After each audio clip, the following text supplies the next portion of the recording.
Well, I was experiencing some very intense mental health issues. I didn't know, I had no idea of what they were or why they were coming on. I was homeless,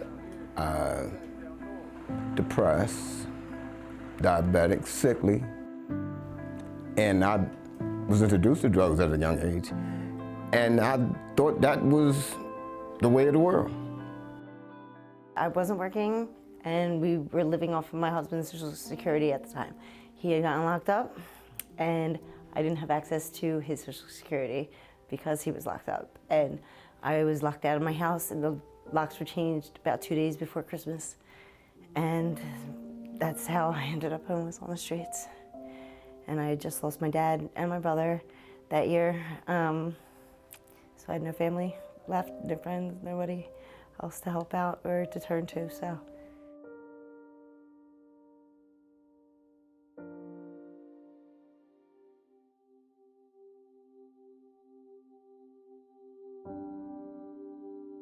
Well, it made a large difference for me because it enabled me to get my medicines on time, it enabled me to keep housing, and it gives me advice where I need it. Jackie has come a long way. She's been in our program since 2010. She had a hard time getting to and from the pharmacy so that she can obtain her medication. She was hospitalized twice because she thought that she was better. But she realized that she does need the medication. With the guidance and support of our program and with her therapy, she's able to maintain her independence within the community. And that's the whole purpose of our program. We want our people to maintain their independence. We empower them to help themselves, and then we make it a little bit easier with, transportation arrangements, budgeting skills, and that kind of things.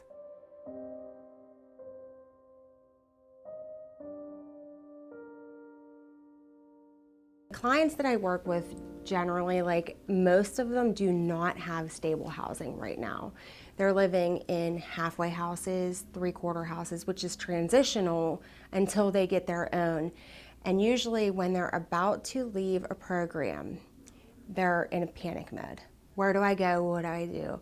I was tapering down off the methadone, and I needed to recover. I wanted to recover, but there was so much negativity and living with my mother that I don't believe I would have been able to do so. So being connected to that housing, was a vital piece. It gave me the strength to go to rehab and become completely drug-free, come back, to have my own place, to be able to fully become involved in my own recovery and take care of myself and my child. Having that stable environment, that independence, learning how to live my life like a normal human being, it greatly benefited me. I don't believe I would have become sober without that.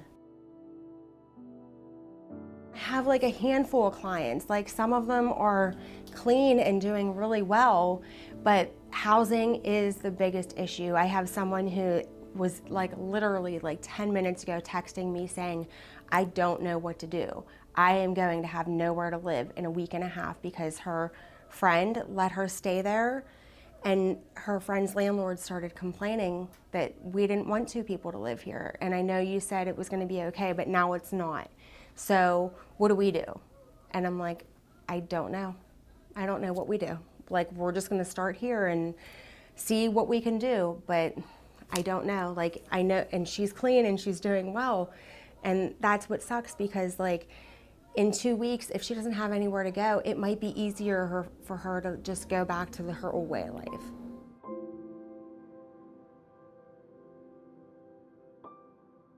I know for a fact, and I would tell anybody when I was out there that I have never been to detox, I've never been to rehab.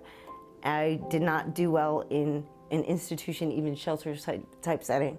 So I wouldn't have been able to have what I call a home base to branch everything off of. or even just having a safe place to keep my belongings, my medication, you know, have a routine or anything like that. Without those things, which I have been like so crucial to my life being able to be rebuilt, I would be right back out there and not having anything. We work with organizations all around the state, from the most rural parts of Pennsylvania to the middle of the inner city. And today we've talked with folks from York, from Pittsburgh, from rural Southwest PA, from Southeast PA, Norristown, and Philadelphia. And all of those places, people are doing amazing work to make sure that people who need it are getting the services so that they can recover and become healthy. These type of programs are not looked at the forefront, but these are the things, the issues that we need to be looking at right away, is helping these individuals, especially with severe mental health diagnosis, get out of the homeless population and maintain independent living. And they're bringing that to the forefront of why we need funding for these type of programs, so we can help these individuals and not have the recycling of their current situation where they may end up in housing, but they don't have those supports that help them maintain that housing.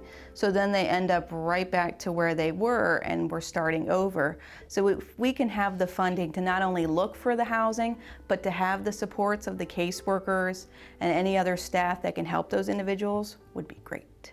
The housing just allows you to feel like an individual and like you're responsible for something, and I can actually take care of myself and my children in my own home instead of relying on a friend or family. There's nothing new under the sun, and I see a lot of families going through the same stuff that I went through when I was a child. And we now are in a position that we can help them. When people are connected to the services they need to stay in stable housing, then they become part of the community again. And that means they reconnect with their families, they reconnect with their friends, or they form new social networks, new connections, new family, new friends, and they really are active members of the community and contributing. When people are living on the streets or couch surfing, they're just getting by.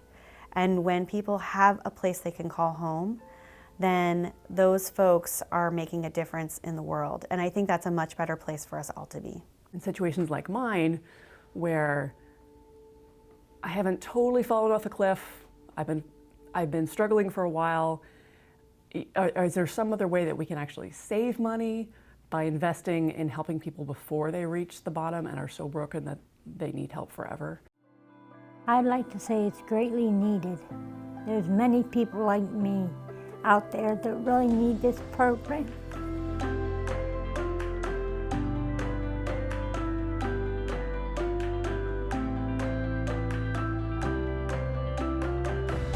Hallelujah.